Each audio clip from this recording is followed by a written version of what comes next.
Hello, everybody. Welcome back. Coop Radio, once again, 14 weeks in. New logo, for the time being at least. I'm trying it out. Let me know in the comment section if you like it. If you're watching on YouTube, obviously you can see it. Um, don't pay attention to the background. That's not permanent of any kind. Also the logo isn't permanent. I'm just trying to test it out and see if I like it better than the other one. I thought the other one just looked too much like an AI image, you know. Granted, I'm not going to sit here and be like, yeah, I'm great at, Photoshop and sitting there and trying to make my own logo. I'm not very good with that compared to just me being able to sit there and, tell AI, tell ChatGPT to make me an image. And low key, like, this looks decently good. Like, I think the logo actually looks decently good. It's simple. It's not too crazy flashy. It's not like the other one had a fuck up where on that, if you look on that logo on like the gauge that's like right above the name, you can see the numbers are all different numbers in random order. So like there's a 10, there's an 8, then there's a 4, there's a 1, then there's a 0, then there's like a 5, and it's like it's not in order of any kind. It's not like, doesn't look like an actual gauge. And so that always bothered me every time I looked at it, and it looked crappy in my opinion. I feel like this looks better. I don't know about the microphone on the right side. I feel like maybe if I got rid of the microphone, it would maybe even look better, but I'm just testing it out here. So if you like it, let me know. But regardless, we have a loaded show again here today. Coming off the heels of the All-Star weekend. Let's start with that. I'm going to go out of order here. Which also I think going in a specific order all the time of like, oh, I have to talk about news now, and then I have to talk about the weekend, then I have to talk about my predictions. Like, I like to kind of just spitball and free ball it a little bit here. I think going forward, because I think people appreciate that more, or like that more, I should say. But let's start about the weekend. All-Star race at Dover. It is patently obvious right out the gate that this was not a good idea from the start. Speaking specifically on the Cup Series, taking the All-Star race to Dover, I think in everybody's mind when it was first announced, sounded odd, sounded dumb to a lot of people, myself included, sounded out of place. And look, when you look at other forms of sport, if you want to, since we always have to make the comparison to stick and ball sports, the All-Star game for baseball, for a perfect example, is a traveling All-Star game. So they go to different stadiums in different cities every year. So one year it'll be in LA, the next year it'll be in Boston, the next year it'll be in Chicago at Wrigley Field, the next year it'll be at Angel Stadium, the next year it'll be in Arizona, the next year it'll be in Florida, the next year it'll be, in Milwaukee. I don't fucking know, but like it's a traveling All-Star game. And with that, it is a good idea because you get to see different stadiums. It is somewhat the same setting. Now, granted, the small subtleties within specific stadiums are all different.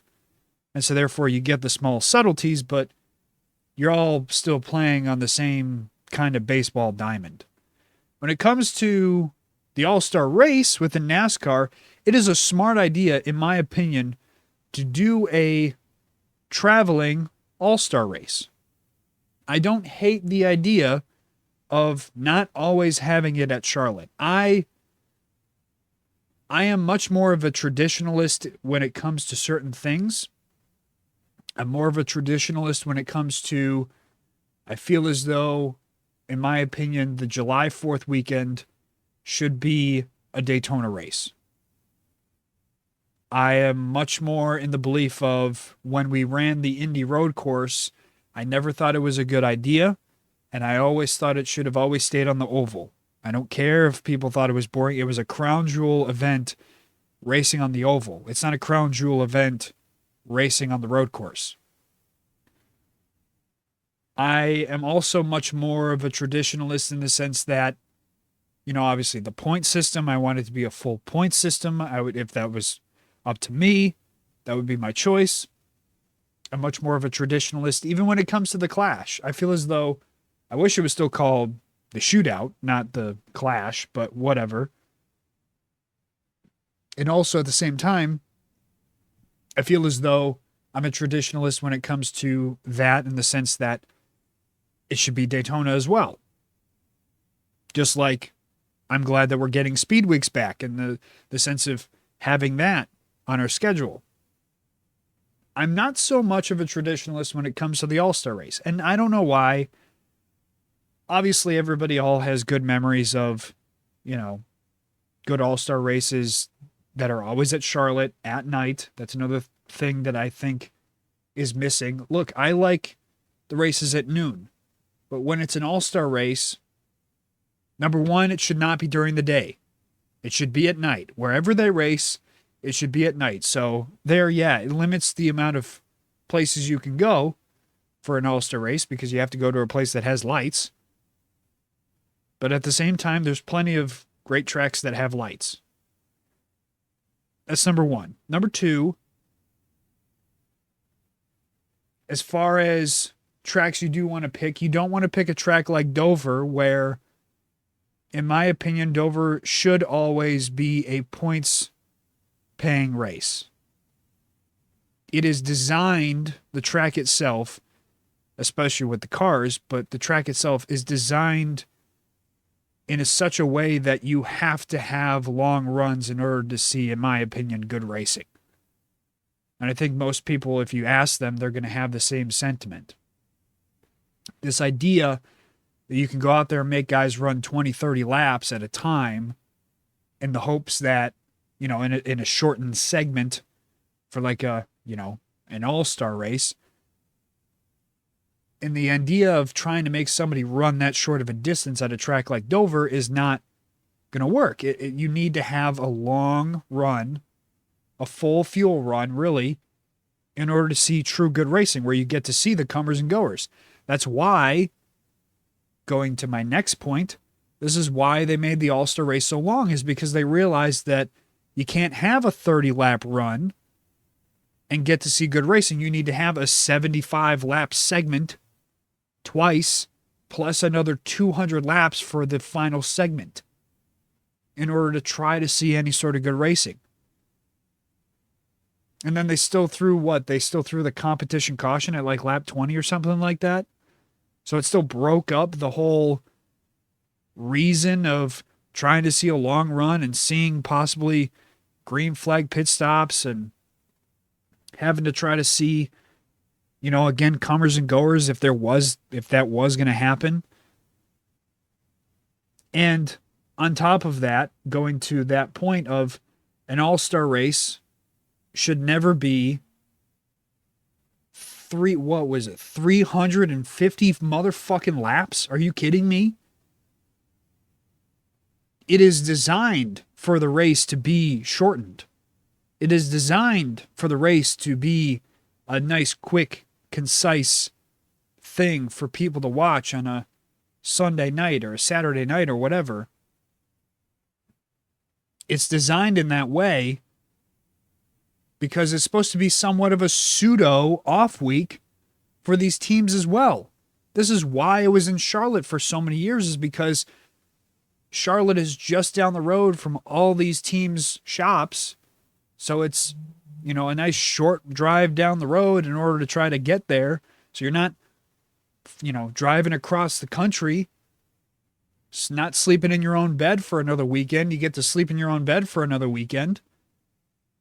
And it's not as strenuous on the teams, and therefore also the weekend is shorter as well because the race is shorter, and it's just it's a half off week for people. And now you've made it into, it's not an off week anymore. Teams are having to drive how far up the fucking country, up to Delaware for a weekend for basically a full-length NASCAR race. And by the way, for no points. So for everybody besides Denny and the 11 team, it was all for nothing. And even for Denny, in his case, you saw his post-race little celebration. At this point, to these people, whether they're fucking spoiled or not, to these people at this point, $1 million is nothing to them. They don't give a fuck about $1 million. $1 million to them is a drop in the ocean. It's a drop in the ocean compared to how much money either they're making or they've already made. And so you end up watching it as a fan from everything, top to bottom. And I'm talking broadcast, I'm talking presentation on Fox, I'm talking the racing product itself, from the way that the drivers take this seriously anymore, which is like almost non-existent. They don't take it seriously at all. To the teams, again, almost not wanting to be there because, again, it's supposed to be a pseudo off week for them. And so then all those other teams that know they have no shot of winning the $1 million, they're just going through the motions. And then you're left with people going, well, we shouldn't even have an all-star race now. Just because we've gone about ruining the all-star race to such a degree that it's almost just unwatchable in so many different ways. Just because that's the case doesn't mean that we just throw it out. What's that saying? Don't throw the baby out with the bathwater. Like, why the fuck are we throwing away something that, for as long as I can remember, was something that people loved and looked forward to, and not just fans look forward to, but drivers look forward to, and teams look forward to. And it was a fun weekend for us to just not worry about, so-and-so got in a crash and now his points day is ruined or something like that. It's all for nothing. It's just for money. It's just basically for fun. It's for bragging rights. And a nice little bonus in the check at the end of the year. So why is it that we've gone about twisting and contorting this thing in such a degree that now we want to just throw it away? This is where, again, to the people who say just go back to what we used to have, this is not a bad idea. This is not something that is something that we should just, we can't do that. I'm fine with us if we want to make it a traveling event where NASCAR goes to different tracks every year, and a different track every year is the All-Star race. I'm fine with that. As long as it's a good race that is conducive for an All-Star race. If it's Charlotte, then great. If it's Kansas, then great. If it's, like a track that allows you to have shorter runs and can make it a fun event, not being 3-4 hours, which I think is how long the All-Star race ended up being in total, was like 4 hours. If it's not 4 hours with a fucking fucked up system with all these different segments and, certain people, by the way, who made the decision to get rid of the Open? Why was the Open, again, thrown out with the bathwater? Why was that thrown away? There was nothing wrong with the Open. As a matter of fact, to me, I look forward more to the Open than the actual All-Star race. Because how many times is the guy running 20th the entire season going to get highlighted as somebody who, he's leading the All-Star Open and he might have a chance to get himself into the All-Star race? How many times is the A.J. Allmendingers and the Zane Smiths and the Todd Gillens and the Eric Joneses and the John Hunter Nemecheks and the Austin Dillons, how many times are those guys highlighted throughout the season? Little to none. And so when they're barely talked about and they're barely promoted, now more than ever, really, an Open is more important now than it probably was in the past, because it's a real opportunity to showcase those people on television as frontrunners, as people who are trying to make it into the All-Star race, giving them more TV time in that short amount of time than a lot of those guys are going to get all season. And yet we've thrown that away in this idea of wanting to, include everybody in the All-Star race so that nobody gets excluded? Is that why we did it? Is it because all the teams went, well, if, we can't make it to the All-Star race and we have really no shot, then what's the point of us showing up?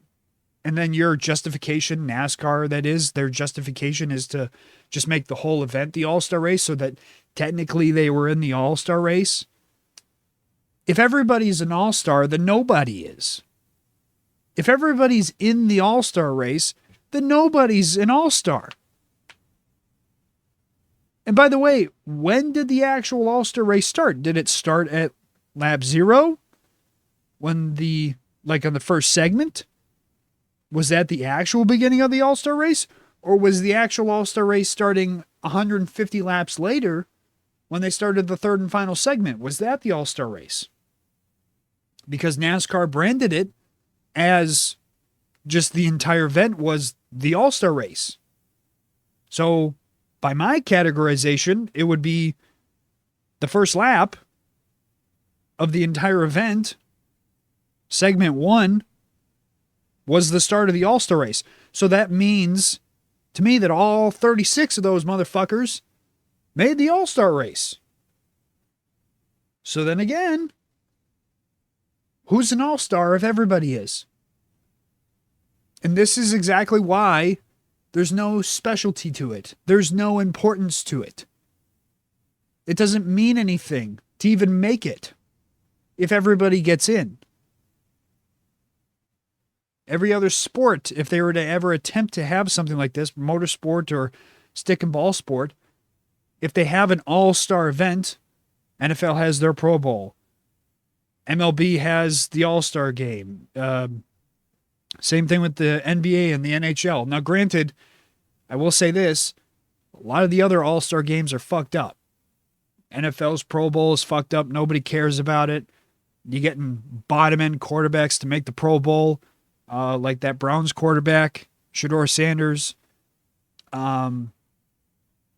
Same thing with the NBA. I mean, they've tried so many different convoluted things as far as like having different groups of people and trying to get people invested and having like 4 teams in there versus just instead of just doing East and West like normal, they have to have 4 different teams, and it's all this different stupid shit that again nobody's really interested in, not even the fans are interested in. I mean, really right now the only one that's doing the All-Star game correctly in my eyes is Major League Baseball, where it's just simple. It's the American League versus the National League, and they play a game of 9 innings. And they invite the best players from both leagues to play in that game. It's what it's been forever. And notice, the players care. The fans care. People are invested. Because why are you trying to fix something that isn't broken? And NASCAR, for some reason, I still don't understand why, tried to fix something that, in my eyes, wasn't broken. And maybe there was a certain time frame where people would say, well, the drivers and the fans weren't as invested, and so they tried to change something to make people more invested. Well, you know what honestly would probably help make the drivers more invested and therefore make the fans more invested? Up the purse. Why has it only been... I mean, inflation has gone through the roof. If the drivers and the teams don't care about the $1 million because it's such a small amount of money in their eyes now all of a sudden, why not double the purse? Why not triple it? Why not quadruple it? Why not add more money to the pie to make people actually want it? Why not? What's the problem with that? What's the issue with just, hey, if that's the problem with the drivers not being as invested, hey, then double it. Make it 2 million next year. Maybe some people might be more invested in trying to win it and wanting to win it and wanting to win it. And then therefore, because the drivers are more invested and are trying harder to win it, the racing is inevitably going to be better. And because the racing is inevitably better, the fans are going to be more entertained and are going to be more invested. And that's regardless of what track you go to. I'm not saying money is the total solver of everything, but it sure as shit would help. I mean, look at Denny's post-race celebration there. He barely fucking cared. Hey, yeah, it's nice to win. Again, it's fun winning the All-Star race. That's great. And then immediately afterwards, he's talking about, yeah, this was there's this problem and that problem, and why is it that the Open guys are racing with the All-Star guys? And that's another main issue with not having the All-Star Open is you got guys like Chase Elliott and Ross Chastain who technically qualified to make it to the All-Star race, and they never made it to the final segment because all these Open guys are in there trying their ass off to race to get into the final segment. And all these other guys that are locked in just ended up not making it. So then more people made it. So, I mean, it's a joke. It's a mess. I don't know how anybody can be invested or care. I watched the first 2 segments myself and went, yeah, this is sure. Some people might consider it the most fun and entertaining racing that you've seen at Dover in how many years in the Cup Series. To me, I shook my head and I thought it was a joke because you got all those guys, yeah, they're 3 and 4 wide, trying to get by each other, super aggressive because they're trying to make up spots on these restarts and they know it's their only real shot to try to make up positions. But then the minute that it went more than a few laps, it didn't matter who was out front. They fucking drove off to a 4-second lead and drove away. And I'm not one of those people who is like, I need to see everybody all on top of each other in order to see good racing. But again, at the same time, it's hard not to get a little bored sitting there watching the guy just drive away. And also knowing and understanding that, okay, he's getting that 4-second lead and it means nothing. Because in 50 some laps, the caution is going to come out. And, oh, by the way, that giant lead he's getting isn't definitely going to matter because he's going to get cycled. What was it? 11, 20, whatever the fuck the cycle was, where first place got cycled back how many spots because they had to do a stupid invert.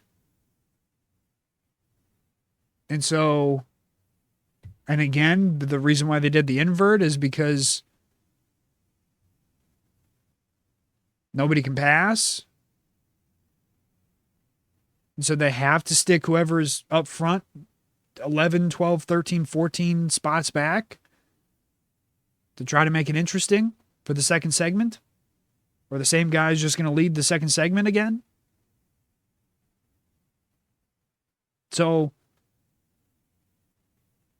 that's why to me, I sit there and I go, yeah, I mean, number one, there's too many people in an all-star race. I mean, I'm sorry, 36 people should not be on the fucking track at the all-star race. I still think 26 is too much. I think it should be like 20 or 21. Which, as far as I remember, that's closer to the number it actually was for how many years? It's not special if everyone's in it. It's the same thing with the chase and what used to be the playoffs. If 16 motherfucking people are in the goddamn playoffs, it's not as special. The more you dilute the pie, the more you dilute the group, and you add more people to it, the less important and the less special it becomes. The harder you make it to said event, the more special it is. Carson Hocevar and Ty Gibbs, they both got their first wins this year, locking themselves into the All-Star race. And it should have been not just their first victories would be special, but making the All-Star race should be a very special thing, and the fact that they were locked into it. And now you've made it an afterthought. You've made it just unimportant. So, I mean, what do you expect? What do you expect from fans if that's the way that you're going to present it to us and that's the way you're going to treat it?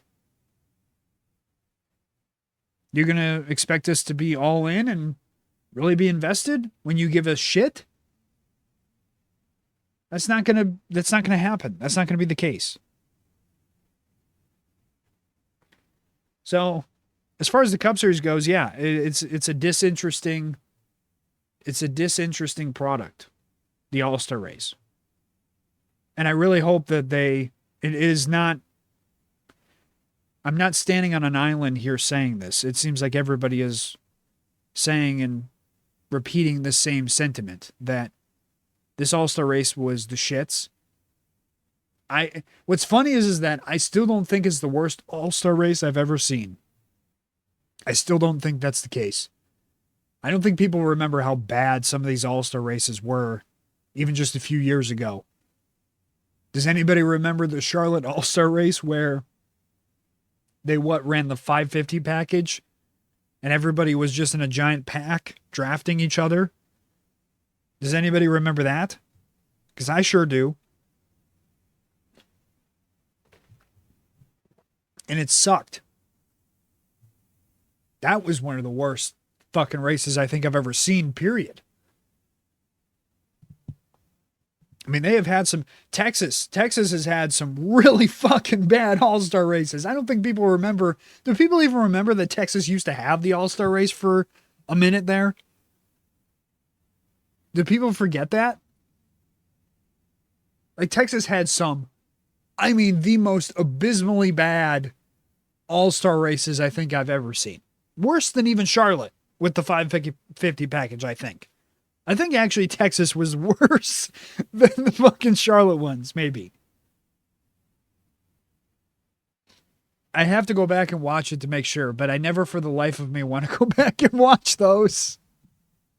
So,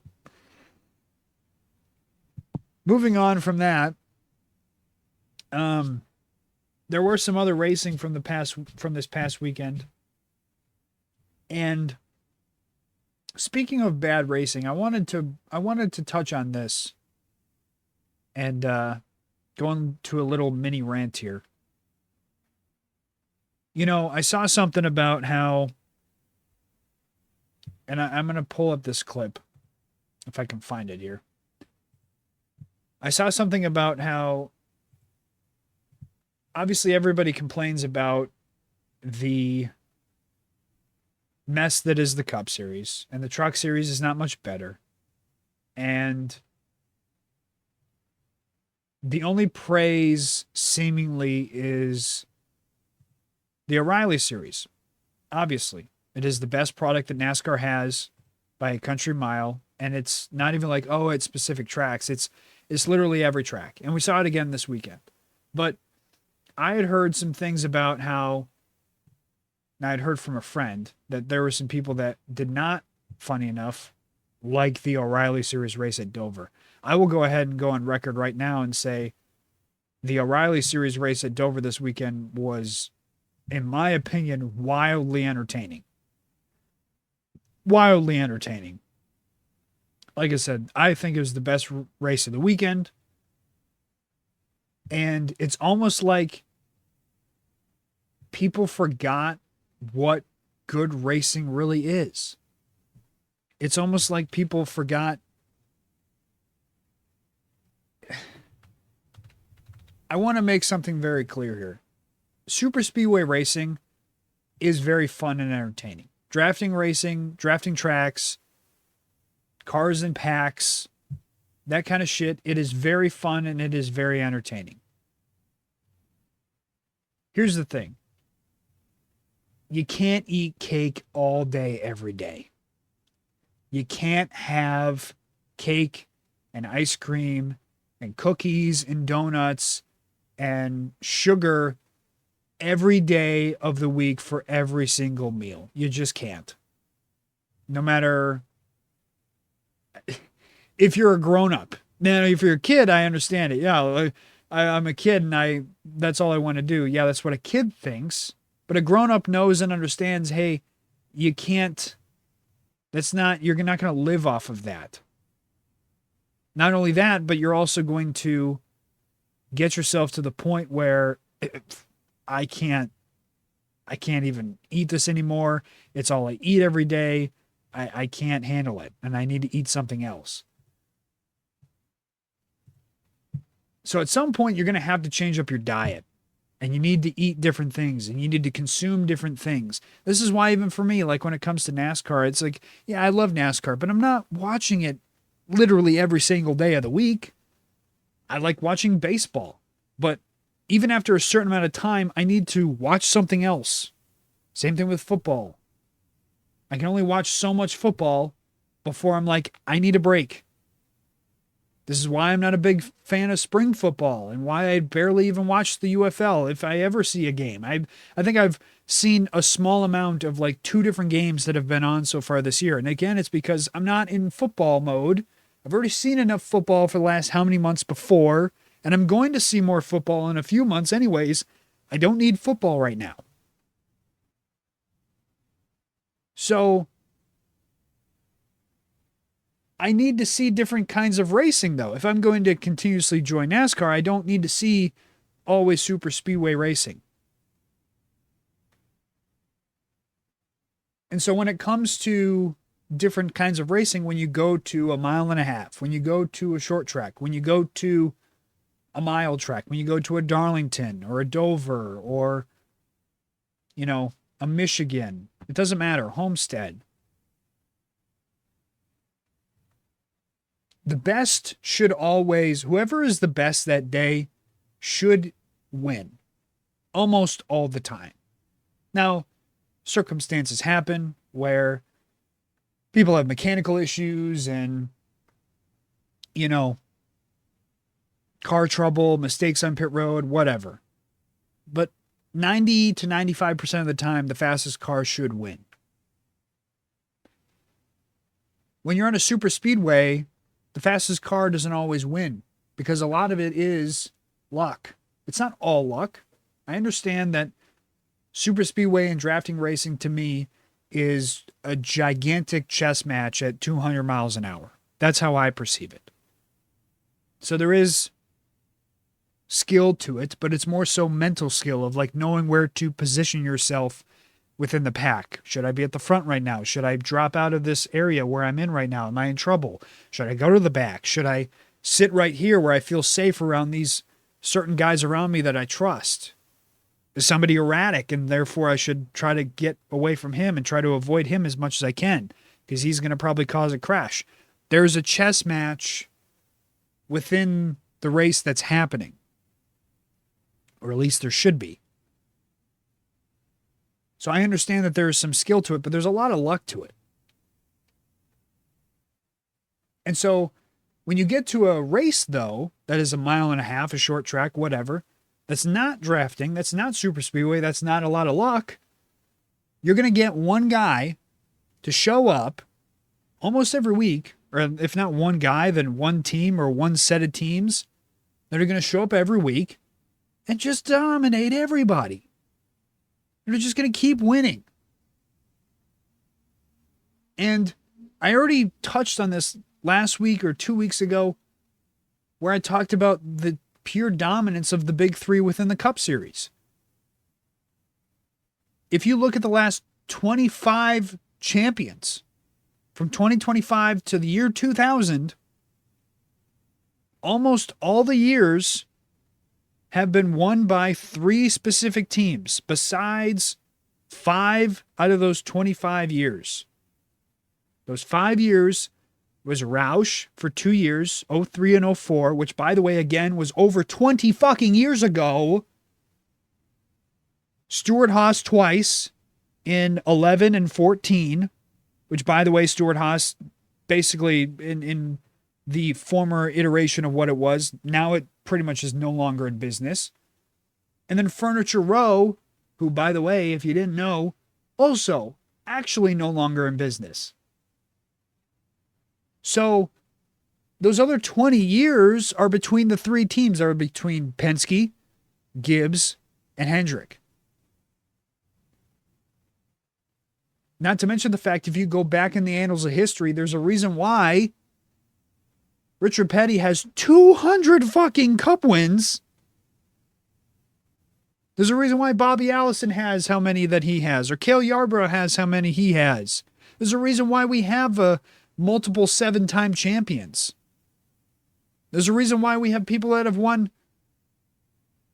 4 championships and 5 championships. There's a reason why that the year that Alan Kawicki won the championship is such an anomaly. Oh my God.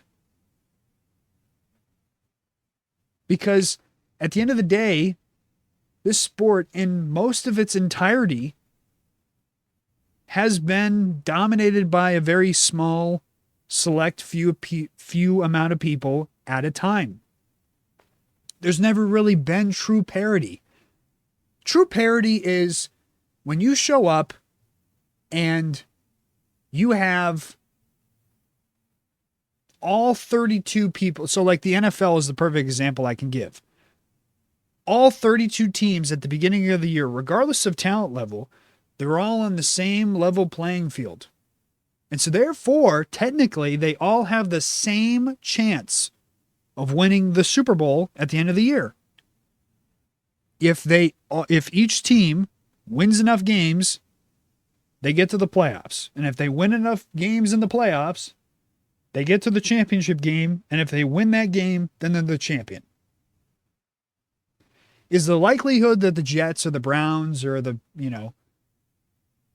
whatever other doldrum team you want to pick from in the NFL, is the likelihood of them winning the Super Bowl very high? No. But as they enter the year, they have the same chance as any other team in the entire NFL right out the gate. The only thing that separates them from the Chiefs, the Bills, the Steelers, the Colts, the Texans, the Vikings, the Packers, the only thing that separates them from any other team is the skill level within the players that they have on their team.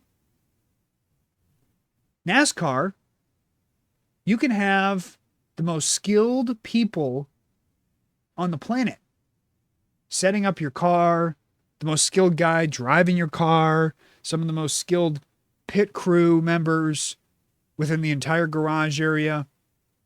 And it'll make up a lot. It'll make up a good amount. You'll have the fastest pit times, so you'll always be making up spots there. You'll have some of the best setups, so you'll be one of the best setup cars. You'll have one of the best drivers, so he's the most talented, so he'll get you the most out of the car he can get. But all of that skill doesn't actually matter if you don't have enough money. If anything, NASCAR is more like Major League Baseball in the sense that the game is inherently unfair, where the Dodgers they can spend $300-400 million a year to pay their players, whereas there are other teams that don't even spend more than $100 million in a single season on their player salaries because they can't afford it.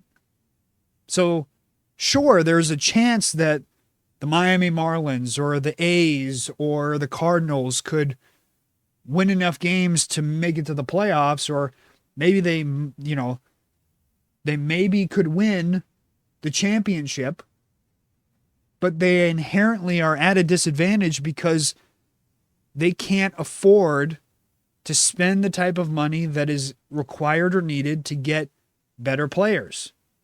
NASCAR teams like Spire, like Legacy Motor Club, like RCR, like Colleague, they don't have the resources or the money to be able to, or the infrastructure to be able to compete with Hendrick, Penske, Gibbs, because they don't have the budget. They don't have the money. They don't have the resources. They don't have the things that are needed to close that gap. And so the reason why I'm explaining all this is to put it in perspective for people that, look, there are going to be weeks where you're going to show up to a race and one guy's just going to be lights out better than everybody else. He's going to be 5 seconds, 10 seconds faster by the end of a run than second place. We see it with SVG at road courses all the time. But there are times where we go to a Dover or a Vegas or a Charlotte or a Homestead or a Michigan and somebody just hits it right, setup-wise. And by the end of the fuel run, they're 5 seconds ahead of second or 7 seconds ahead of second.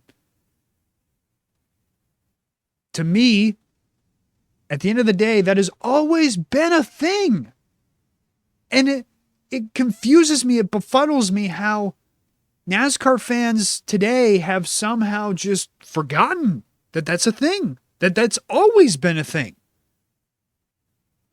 Does nobody remember the famous story of Bill Elliott going 2 laps down at what is now considered today a super speedway race and making up all that time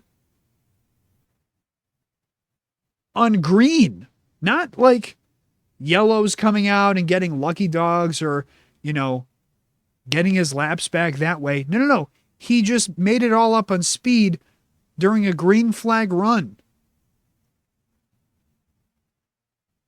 That is, you want to talk about unfair to everybody else who didn't have the misfortunes that Bill Elliott had that day, didn't lose 2 laps.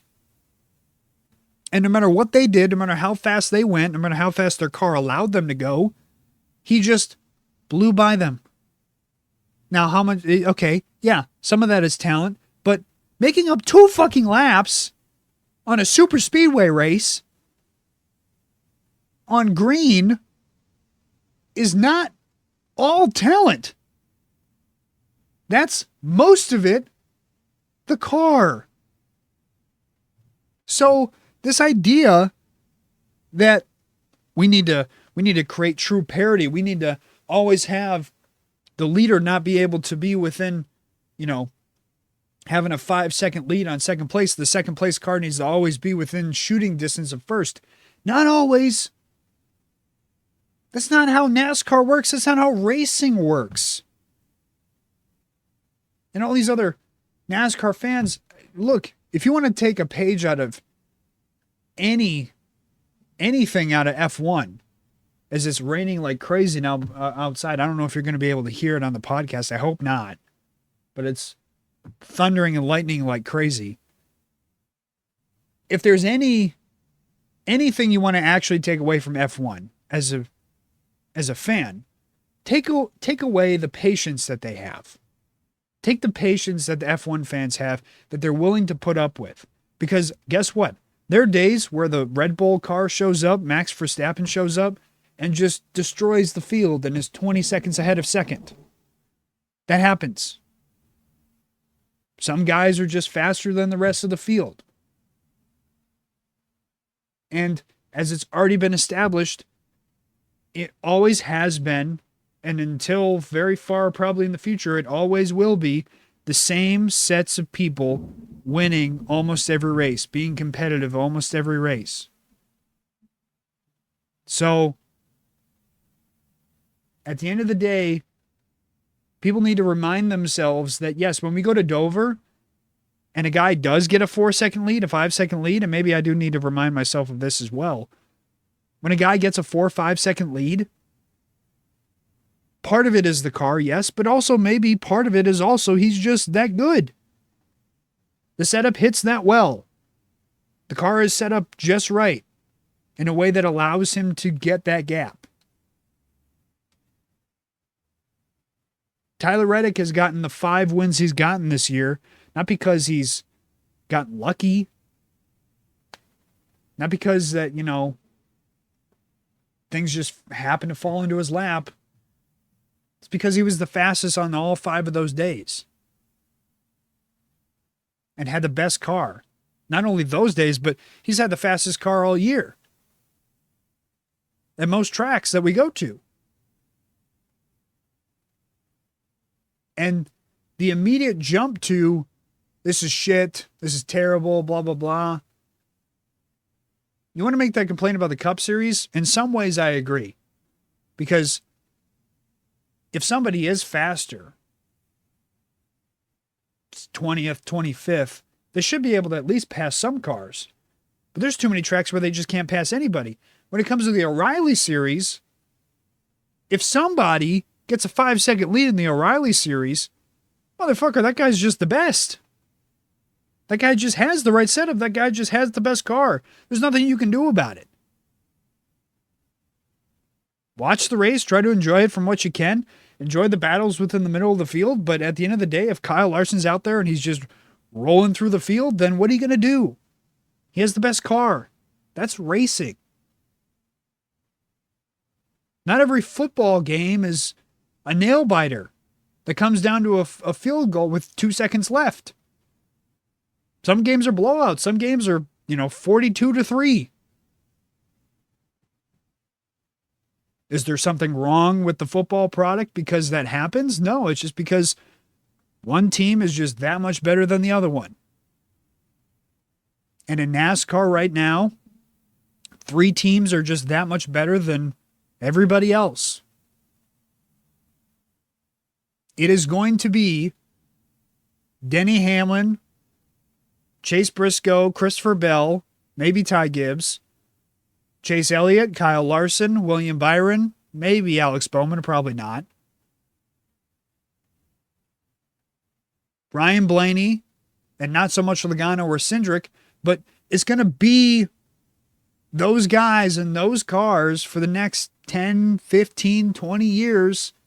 The same people every year competing for the championship. Is there a chance that Carson Hocevar and Aspire car could maybe win the championship one year? Sure. There's a chance of that happening. Like I said, there's the random years where Furniture Row won the championship or Stuart Haas won the championship. Those are possible. Is there a year where maybe RFK could hit it right and, Chris Buescher can hit a stride in the chase and maybe win the championship? Sure, absolutely. There's a chance of that. If Legacy Motor Clubs takes that next step as maybe an Eric Jones, or if Corey Heim is in that third car for them next year, maybe Corey Heim in, 10 years or whatever could win a championship for Legacy Motor Club. Sure, there's a chance of that. But it won't be consistent. They won't change. The only way it could change is if any one of those 3 teams is no longer the number one within the manufacturer's eyes. If Chevy does not consider Hendrick and treat Hendrick like the number one Chevy team, if that continues where they're the number one team, well, then nothing's going to change. Same thing with Penske. If Penske's not treated as the number one Ford team, then maybe something will be different. But until then, it won't change. And same thing with Gibbs and Toyota. So, sitting there bitching and complaining about, the same people winning every week, always being fast. Yeah, it's always been a thing and it always will be a thing. There's no changing that. There are sirens like crazy outside my house. I don't know if you can hear this through the microphone, but it's like, I don't know if the fucking apocalypse is happening outside or something or what, but like I heard crazy thunder and lightning. House is shaking, rain is really hard, and then like a minute or two later, all of a sudden every single fire, oh my God, this is What the fuck is going on? Fire truck blaring like crazy right outside my window. I don't know if you heard that. I don't know if some lightning struck somebody's house and set it on fire right now, but it's apocalypse outside. I don't know. I might not be able to finish this podcast. It might only be 50 minutes long because I'll end up dying because the storm will kill me. Anyways, I kind of got all over the place with that, but you get my point. I wanted to talk about some other things from this past weekend. I need to talk about this now. I'm going to skim over some other things quick. I was going to do silly season stuff this show, but I did not get to it. Unfortunately, I was going to sit down and like actually look at all the openings and everything like that. I didn't get a chance to do that. So we're going to hold off on that again for another week. Maybe next week I'll get to it. And more so because I had heard this week, obviously, there were a lot of rumors, I guess, and Corey Day was asked about this as well. Corey Day taking over the 48 car next year. But remember, if you're a loyal listener to this show, I've been saying that for weeks, even before these supposed rumors came out. Maybe I was the one that started the rumors. But with those rumors circulating around and Corey Day obviously doing the professional thing of just saying, I'm focused on what I'm doing right now. I think he's probably going to be in that car next year. And if not next year, then the year after that. I think that's pretty set in stone. But we'll talk more about silly season stuff. If not next week, then the week after that. But I will get to it soon. We're kind of, I know it's not the official halfway point of the season. I don't think. No, it's definitely not the official halfway point of the season. But I still want to talk about some silly season stuff here pretty soon. So don't worry, I'll get to it. And the only other major news piece that came out this past week was, unfortunately, AM Racing. They shut down completely. So they are no longer in operation. For anybody who doesn't know, the AM Racing team was the small O'Reilly Series team that for a bit was a Ford affiliate. Had some Ford guys jumping in and out of there. And then Harrison Burton raced for them last year. I think got them to the playoffs. I think he snuck them into the playoffs. And then this year they had Nick Sanchez in that car, and they were starting to miss. I guess they missed races pretty recently, and I think that probably should have been the writing on the wall that they were done. And what's funny is that is, as far as I know, the last Ford affiliated team that is currently in the O'Reilly series. There's no more Fords. It's just Chevy and Toyotas, and mostly dominated by Chevys. That brings me to, I'll touch on this quick. I don't know how you can't look at that. The fact that Ford has completely all but pulled out of every team that is in the O'Reilly series, and Ford not giving AM Racing being basically the only Ford in the field for the O'Reilly series, Ford not giving them enough money and resources to continuously keep running the team at least until the end of the season. And the fact that now there is no Ford in the field in the O'Reilly series, I don't know how you can't look at that and get vibes of like, is Ford trying to leave the sport? Because that's my immediate thought is, if you're doing that, if you are a manufacturer and you have been integrated within this sport for as long as I can remember, I mean, decades upon decades upon decades of time that the sport has existed, Ford has been involved. I can't imagine that if you have been involved in something for that long and are such an integral part of something for that long, that when you do inevitably decide that you don't want to continuously putting money into this, and maybe you want to allocate those funds elsewhere. I can't imagine that as a conglomerate that Ford is, I can't imagine that they would just pull out immediately. Like that they would just be like, yep, so next year we're just not coming back. So Penske finds somebody else. Any truck team that's running a Ford finds somebody else. We're just done. RFK, good luck. We're just pulling out of the sport completely. I can't imagine that it's a quick process. So to me, the fact that there is no Ford in the O'Reilly series, not even one, is a gigantic red flag that tells me, is Ford slowly trying to back out? Is Ford slowly trying to remove itself slowly and steadily from the sport until it gets it down to where there's basically only one team that's running a Ford, and then they can turn to that one team and go, find somebody else, because we're leaving NASCAR and we're not coming back. You know, that's just my viewpoint on it. And that's the vibes that I get. And it concerns me greatly because I don't think the Dodge is ready to, at least yet. I believe in the future they are trying to get back into the Cup Series. Obviously, the Truck Series is just them dipping their toe back in, feeling it around, feeling what, like trying to get themselves so integrated back in. And then I think inevitably over the next couple of years, they'll get an O'Reilly Series team in there under the Dodge camp, and same thing with the Cup Series. But I don't think that that's a correct.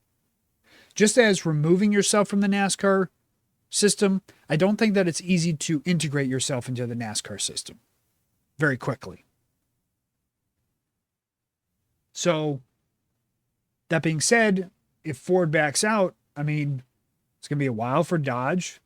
I know there's been rumors for years, I feel like, that Honda's interested or wants to be interested or wants to be involved. But their big sticking point is the horsepower deal. If that's the case, and you lose Ford, does NASCAR fold? And do they not like only having two manufacturers involved in their Cup Series? Did they not like that? They seem to be somewhat okay with it in the O'Reilly Series, but are they okay with it in the Cup Series, that Ford isn't there and there isn't a third manufacturer? Do more people get concerned and more problems start to arise if there is only two manufacturers? If Ford leaves and it's only down to Toyota and Chevy, by the way, all those people that complain about there's still not being enough parity, there will be even less parity. If there's only Toyota and Chevy to be the two main manufacturers in NASCAR, there will be even less parity than there is now.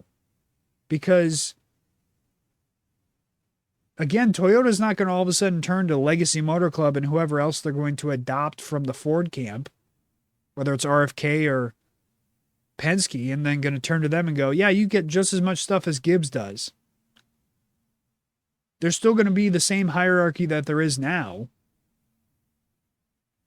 Only whoever, those two Ford teams that have to go to a Chevy or a Toyota are going to be starting behind the 8-ball and are probably going to stay behind the 8-ball. And then at that point, you're a Joe Gibbs fan or you're a Hendrick fan. And that's it. Those are the only two teams after that are going to be true contenders every week. All the time. And I know that some people might be like, oh, you're forgetting about 2311. Number one, recency bias here with 2311. Okay? That's number one. Number two, all their stuff is just Joe Gibbs Racing stuff. That's all that is. You see the gap between 2311 and Legacy Motor Club. The gap is just as big as the gap between Legacy Motor Club and Joe Gibbs. It's because, again, they're getting Joe Gibbs equipment. And notice how the minute that Joe Gibbs Racing, they were fine with Furniture Row having their stuff, paying for their stuff. They were just fine until all of a sudden they lost the championship to Furniture Row. Then all of a sudden, oh man, it's a lot more expensive. Why is it all of a sudden a lot more expensive for you to rent us your stuff? Coincidentally, right after we won the championship.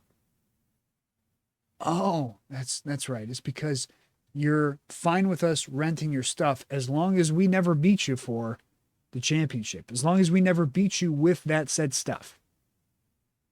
Because the minute that happens, then all of a sudden, shocker, 2 years later, it's too expensive to stay in business and they have to fold. So as long as 2311 doesn't win the doesn't, keep beating Joe Gibbs is going to be just fine with them renting their equipment. Now, I'm not sitting here saying that, Michael Jordan and 2311 won't be able to afford the price hikes that Joe Gibbs will probably give them. But I'm just saying it's not going to be any easier. Tyler Reddick goes and wins that championship this year.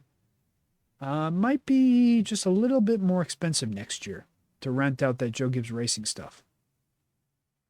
Just saying.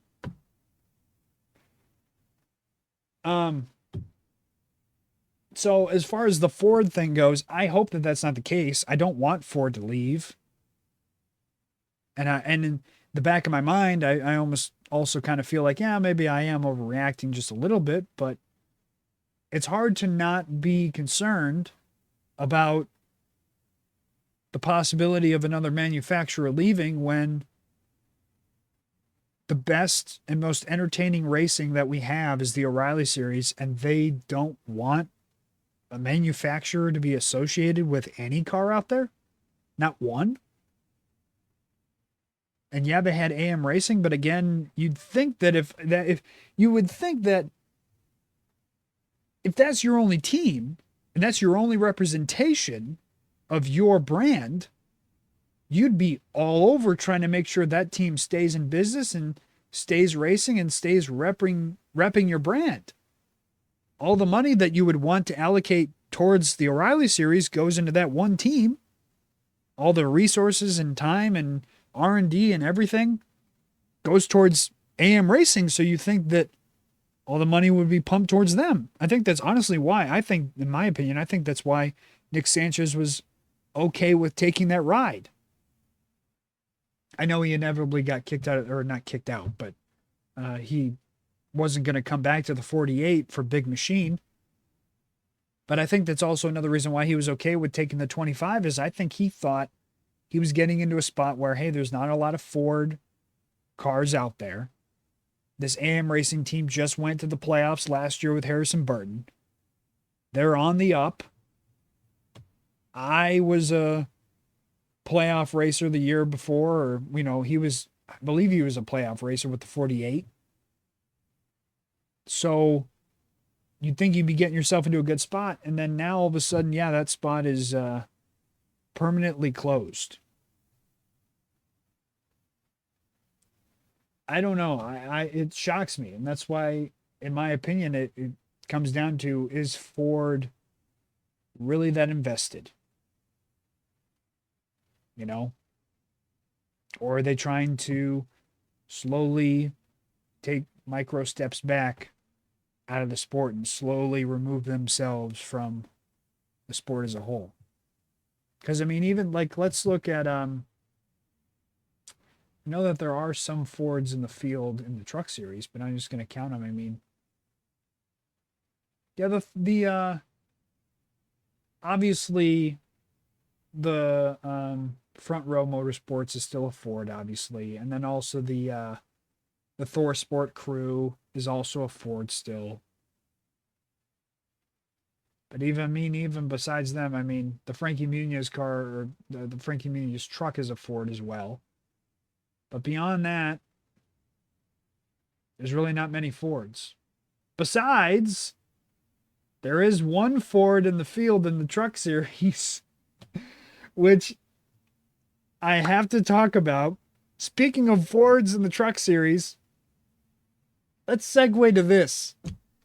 I haven't talked about her in quite a while, but I think this needs to be addressed. I have a clip I would like to play that I want everybody to listen to. I heard it earlier today, and I need to listen to it again. And I think that everybody needs to listen to it here. This is a clip from this past weekend's race at Dover.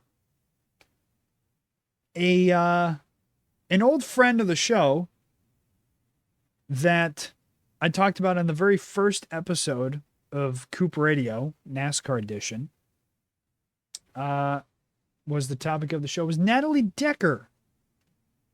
And it's been a minute since we've gotten to talk about NATALIE, so I think we're a little bit overdue for some NATALIE radio. Let's listen to what NATALIE had to say. By the way, I want to preface this by saying she ran last week at Watkins Glen as well. This was also in the truck series. And this past weekend, she raced at Dover. And this is how the race seemingly went for her. Give it a second. There's like a small delay on the clip starting. Keep it on the bottom. We got to make a pass-through penalty right here. You guys, I'm trying my best to hold my shit together, but I don't want to keep doing this. You're okay. You're okay. We'll just do this pass-through and get after it. We're going to have like 15 laps to go to this stage, and if you do not want to do it when you get back out here, you can bring it in, okay? There's just so many shitty things that I could say right now, and I'm just trying to keep it together about the fucking director of the series. Try to keep your composure and try to just breathe, and if you're not comfortable with this, come in.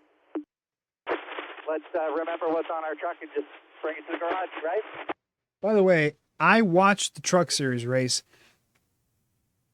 Her complaints about the race director, I really don't understand. I don't even know what the fuck what did the race director do to her that is such an issue. Did they tell her that she was just too slow and that she needed to pick up the pace a bit? Is that what she's crying about? I don't know, but let's continue the clip. I feel like a fucking failure if I do that. You're not.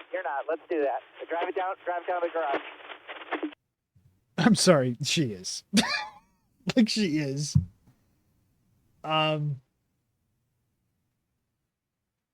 Yeah, let's just let's keep it going. Let's power through this. There's so many things I want to say, and I'm probably going to get fucking suspended. You have no idea. Hey, just pay attention to the spotter. He'll get you into the garage. It'll be okay. I'm sorry, Josh. I'm not going to come back to the truck series. Derek can take it from here on out. I'm staying to the O'Reilly series. This series fucking sucks. It's not the series. It's not the series is the issue for her. And you know, I'm gonna keep interrupting, but you know what? Let's power, like I said, let's power through. Let's finish this. I hear you. I'll have a fresh bottle of water for you when you get out of the truck. Derek, we got to put something together for you for Nashville.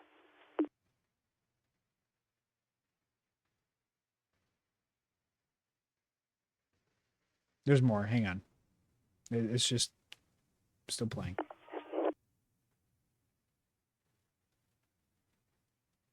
The amount of hate I'm going to get online for this is just going to be insane. I'm not ready. Okay. That was the end of the clip. So I want to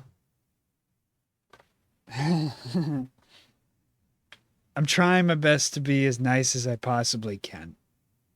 Okay? Now remember, this is me being nice. When I'm about to say, this is me being fucking nice. Why is it that now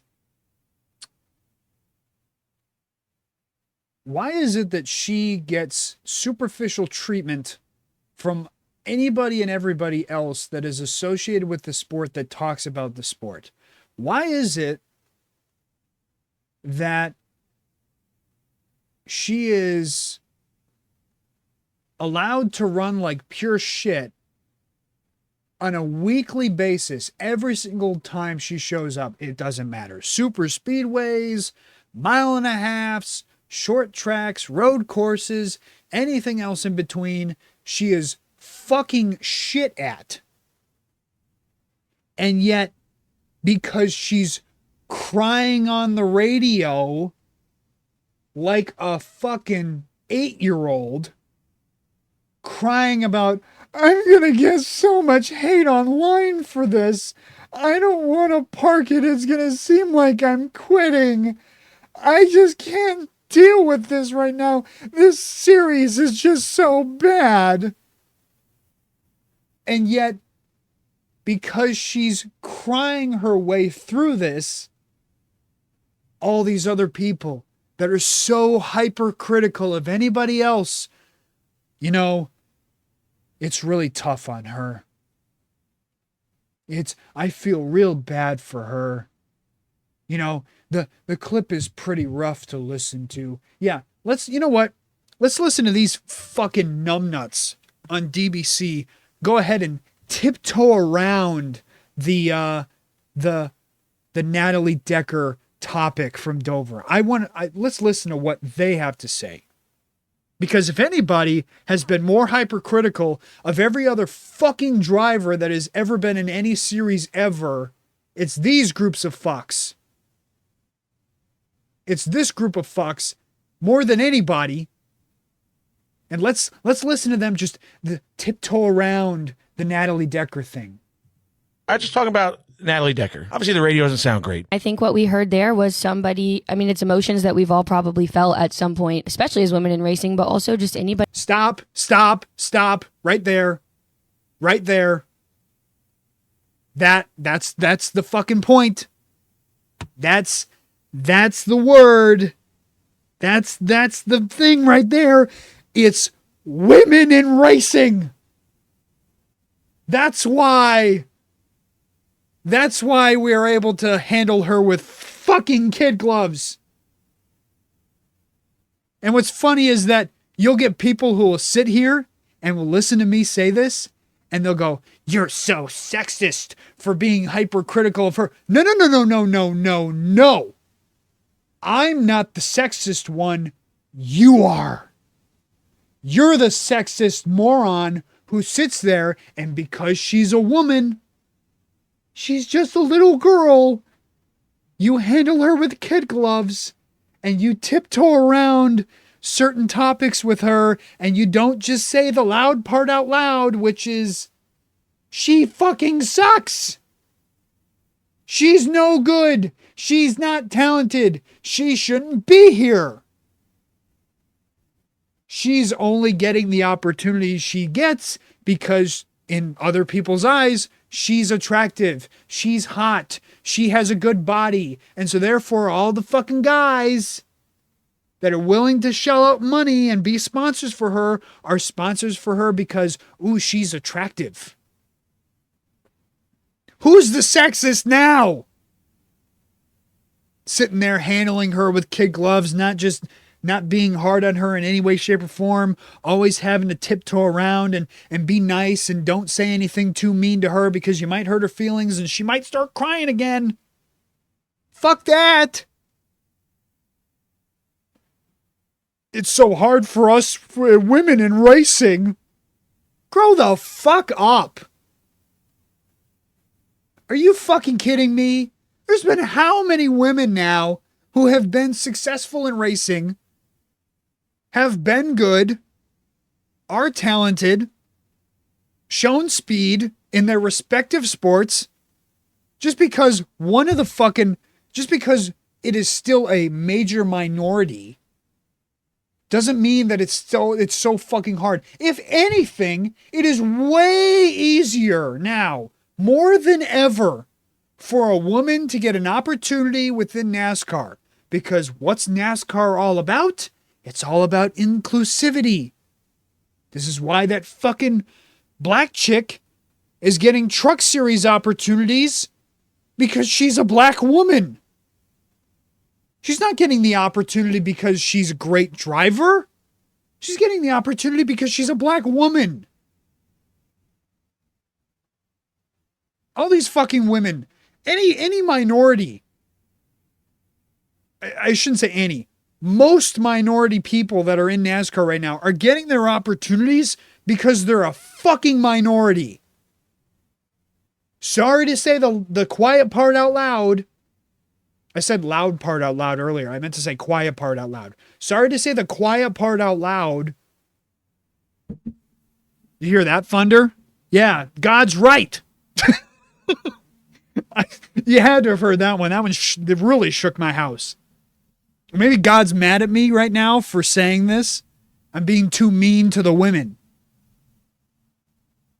But I mean, are you fucking kidding me? We can't seriously sit there and be like, why? There's no crying in NASCAR. Why are we crying? Why is everyone always fucking crying? A few weeks ago at Watkins Glen, fucking Jesse Love is crying in pit road because he lost to Connor Zillage. I just try so hard. Grow a fucking pair, you pussy. Everybody's always fucking crying. I don't know how many times I've heard John Hunter Nemechek fucking cry whenever he's interviewed, or it sounds like he's crying at least every time he talks. And now this too. Oh, she's crying, so we can't be too mean. Oh, and she also made sure to say on the radio, I know I'm going to get so much hate online. That's a reverse psychology thing to make sure that you, person on the internet, don't actually say something mean, because she already acknowledged it. So therefore, if you just go ahead and double down, then you're going to feel bad, or you're going to make yourself look bad from all the other simps of Natalie Decker. They're going to pile on you and say, oh, you're such a piece of shit for saying that. It's a bullshit tactic to make sure that people don't criticize her. And again, these fucking numbnuts are falling for it. Because they hear that and they go, oh, we shouldn't be too mean to her. We shouldn't say the quiet part out loud. We shouldn't just be honest. We should tiptoe around and say, you need to just race more. Let's continue with this clip. In racing, I think you kind of start to realize at a point that you're maybe in over your head. All of these emotions are coming at you of shame and pride, and then you start thinking that your brain almost spirals, and you start thinking about, oh, well, these people on social media are going to say this, or I'm letting this sponsor down, or this person. And for somebody like Natalie, who's been very outward about not caring, I think that, you know, if that's the realization that she was having in this moment, that's why the emotions were even heavier, because she was admitting to herself that she was in over her head. For that, I honestly commend her. No, that's not true. That's not true. Where the fuck did she get that reasoning? That is not what happened at all. Because if that was the case, she'd say the same thing about her racing the O'Reilly series. But you notice over the fucking radio, what'd she say? I just can't race trucks. I'm going back to the O'Reilly series where it's better for me. I just can't race the trucks. I have to race the O'Reilly series. By the way, everybody knows that it is easier, it is simpler, it is better for people who are less experienced to race in the fucking trucks over the O'Reilly series. There's a reason why they're willing to let Cletus race the trucks. And hey, race the trucks all the time, but don't race the O'Reilly series cars. That's the big step up for the more talented people. So why is it that she's okay with the racing the O'Reilly series and not the truck series if it's because she realizes she's in over her head when it comes to the trucks, but not the O'Reilly series? What the fuck is that logic? There's no logic to that. That's ass backwards logic. Continue. It's one of the hardest places not to be good. Anybody can get out of control in their mind when that stuff's happening. I mean, we had a meltdown with Cody yesterday. It's a tough place to bring somebody that doesn't have much racing experience. So, again, it's not the track. It's just her. Why can we not just say she's not good enough? Just say it. Say she shouldn't be racing in the Truck Series, O'Reilly Series. Sure, she can go race ARCA because everyone and their fucking mother gets an opportunity in ARCA, so who fucking cares there? But if she can't mentally handle not being good enough to run the Truck Series, you're done. You're fucking done. Frankie Muniz is in the Truck Series. This is a motherfucker who spent most of his life trying to be an actor, not a racer. He just liked racing. Cleus McFarland, same thing. He just likes racing. And yet he can handle the Truck Series just fine. There's how many other fucking untalented people who are just there because of who they're related to or how much money they got, who race the Truck Series and are shit. And yet are way better than her. I want to see Natalie running Hickory or Tri-County every week. Yeah. I don't want Natalie racing once every 2 months. I want her family to create this schedule that's just racing. I just talked. Yeah, you know what? That's the end of the clip there. But you know what? Kenny's right. I'd rather her go race super late models. Go race just late models. Go race fucking street stock. Go race short track, local short track stuff. Go race literally anything else. And don't be on my TV screen. Don't be racing on my TV screen. Because you're obviously not fucking ready. What's funny to me is that you want to talk about women in racing. There's how many other fucking women that race in the ARCA series, and also other women like Natalie, or not Natalie, like Haley Deegan, who are way better than Natalie and have shown to be better than Natalie. By the way, it's not exactly hard to be better than her. Okay, it's not. She's running, if not last, near last. So, what? Haley Deegan ran 20th most weeks in the Truck Series? Yeah, that's still fucking better. That's still way better than Natalie. And yes, Kenny is right. This whole idea that she expects running an extremely part-time schedule where she, runs 10 races a year total? And she expects to be able to show up and finish even top 25? What are you, fucking stupid? What? Where's the logic in that? If you barely run, you're going to not be good. If you barely run the Truck Series at all, and you race against people that run the Truck Series consistently, it doesn't matter what your talent level is going to be at. You're going to be at a disadvantage. Look at all the countless people who have ran part-time schedules in the O'Reilly Series or the Truck Series or the Cup Series. It doesn't matter what series. They run part-time. They're not as good. They're all slow. They're all mid-pack at best, no matter who it fucking is. Some people are the exception, but that's the large majority. And her especially, she is not the exception. She is 1,000% amongst the majority of people who show up, expect something, and never get it. Because her expectations are way too high. And then her expectations are way too high, thinking that she's going to be able to run well. And then because she doesn't run well and she's fucking getting lapped a million times in the fucking race, and she's like Ricky Bobby from Talladega Nights, where he's just crawling along at 5 miles an hour and everyone's rolling on by her super fast on the outside. And then she sits there and starts crying because she can't mentally handle it. And cut the fucking shit on like, be nice to her because she's a woman. Fuck that. You fucking kidding me? Stop pandering all these people. Stop pandering anybody who's colored. Stop pandering anybody who's a woman. Stop pandering any minority within the sport. Treat them like anybody else. Treat them with the same level of expectations, the same level of everything. To me, you're all just drivers. That's all you all are. You're all just drivers to me. And if any other motherfucker, I talked about Jesse Love just a minute ago.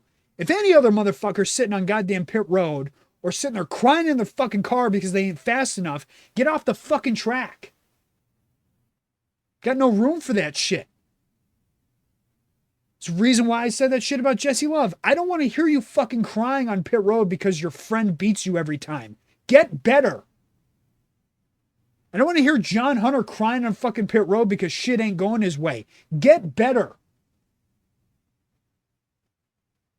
It's the same thing for Natalie Decker. It's the same thing for every other motherfucker who can't hack it.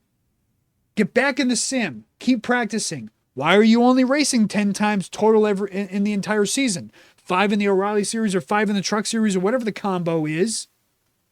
Why are you only racing that much? Well, it's the only thing I can do. Well, then why is it, if this is really your dream, why is it that you're not trying to get other smaller local short track opportunities and race there every single fucking week? Why is it that a Kyle Larson can find the fucking time to race Cup Series, sometimes O'Reilly Series on a weekend, and then throughout the rest of the entire fucking week, race dirt track all week? And he's still got multiple kids. He's got a family. He's got other shit to do. Why is it that he can find time, one of the best goddamn fucking racers in the sport right now, he can find time to race all week long, and yet you can't find the time to fucking hop in your sim that's 10 feet down the fucking hall from you in the other room and be on that every day? Why is that? Instead, you're spending more time at the fucking beach posing for photos for your Instagram, the thirst trap people. Because that's the only way you can get a fucking sponsor, is because you're hot. You're attractive to people. People want to get in your pants. That's the only reason why you're in the fucking car. I can sure as shit tell you that Isabella Robusto isn't in the fucking ARCA car because she's posing for photos. She got there because she actually might have some talent and some ability. She sure as shit has shown more ability than you ever fucking have in your entire career. She's shown more want and drive to get better and get a truck series opportunity or an O'Reilly series opportunity. She's done more in the short time I've known her than you have in your entire fucking career. So don't give me this bullshit that you're going to sit here and fucking cry about the fact that you're not running well. It literally says, I don't think I've literally ever said that. I've seen this before on Racing Reference. And I'd have to scour the fucking, the results of every race that has ever existed in NASCAR across all 3 series to probably try to find it. It literally says in the racing results on Racing Reference as to why she didn't finish the race both last week and this week. Other people, they have suspension issues, or they are involved in a crash, or they are having a bad vibration, or Clint Boyer, something happened with his hub. You know what it says for Natalie Decker? It says too slow. It literally says, as the reason why she did not finish, it says too slow. What?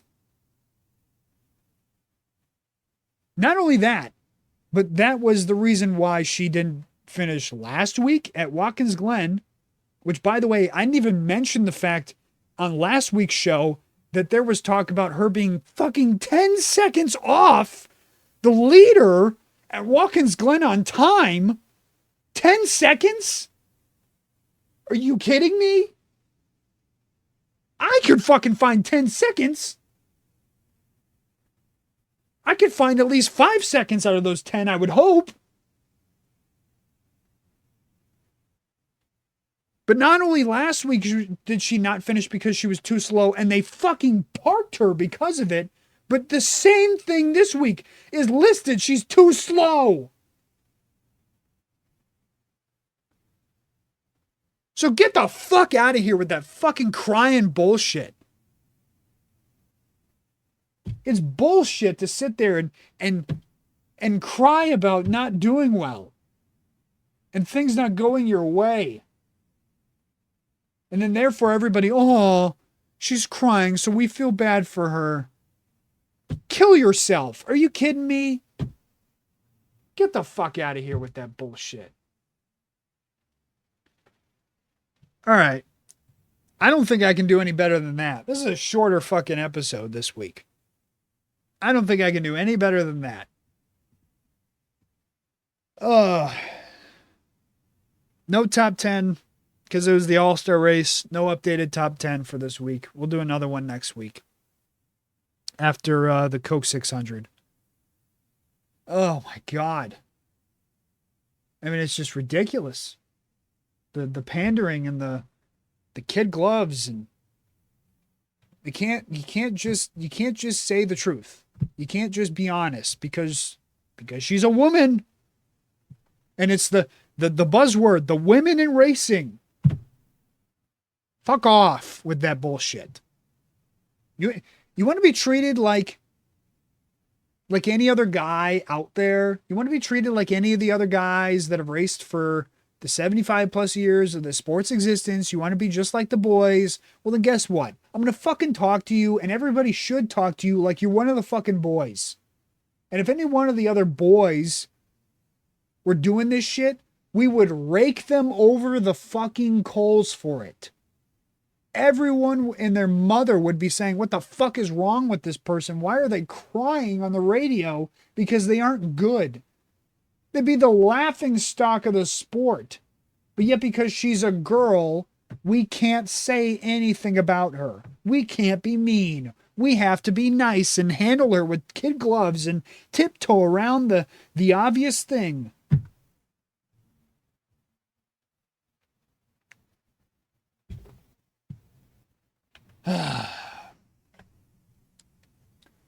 Well, congrats to all of the winners from this past weekend. Congrats to Denny Hamlin for winning the unimportant All-Star race. Congrats. Hey, I thought Kyle Busch was untalented. He went and won the Truck Series race at Dover. By the way, led 147 of those fucking laps. Oh, it's the Truck Series. It's easier. Whatever. And congrats to Corey Day again. Another win this season. Pretty high in the point standings as well. I think he's sitting fourth in the point standings now. So adding to the rumors of him getting into that 48 car next year. So with all that said, to anybody who made it to this point in the video and the podcast and the show, I hope you all enjoyed. I'll be back again next week, same time as always, except for that one time where I was late. Hopefully I'll be continuously keeping up this schedule of Tuesdays, 6 a.m. Central, 7 a.m. Eastern. For all you East Coast people, West Coast people, you're waking up at 4 a.m. for this stuff. If you're a true fan, you're sitting there at your phone, at your computer, waiting for that video to pop at 4 a.m. your time. You're one of the goats then. That being said, shout out Damien. I know he's not one of those people. I know you, Damien. You're not sitting there at 4 a.m. waiting for the fucking thing to pop up on YouTube. You're not one of those people. You're not a psychopath like that. Anyways, thank you all again for listening. Hope you all enjoyed. And I'll see y'all next week. Take it easy.